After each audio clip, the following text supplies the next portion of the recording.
Hello বন্ধুগণ, আপনারা দেখতে পাচ্ছেন একটি বাংলাদেশের ফিশিং জাহাজ।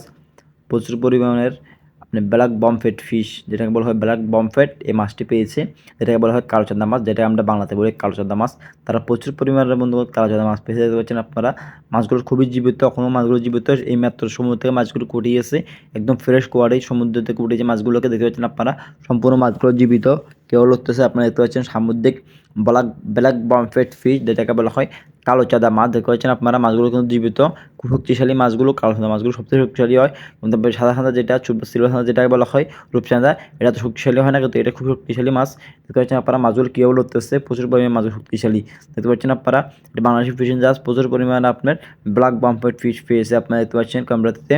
তো মাছগুলো খুবই জীবিত। একটি একটি করে মাছগুলো জাহাজের নাবিকেরা বেছে বেছে বাস্কে নিয়ে যাচ্ছে, কারণ এটা বাস্কে নিয়ে ওয়াশ করে ভালোভাবে প্যাকেজিং করে আবার জাহাজের স্টোরে রেখে দেবে। কারণ মাছগুলোকে আইস করার জন্য, আইস করার পরে মাছগুলোকে 20 থেকে 25 দিনের ভিতরে মাছগুলোকে আবার নিয়ে আসবে, বন্দর নিয়ে আসবে। বন্ধু, এটা জাহাজটি একটা কাছিম পেয়ে দেখতে পাচ্ছেন আপনারা। কাছিম সঙ্গে সঙ্গে জাহাজের সাগরে ফেলে দিয়েছে, কারণ এসব কাছিম ধরা খুবই বেআইনি, সরকারিভাবে আইনি না। তো এইসব কাছিম ধরা কোনো জাহাজের ছিল ধরে না, যদি জাহাজ এসে যায় তাহলে আবার ফেলে দেয় সাগরে।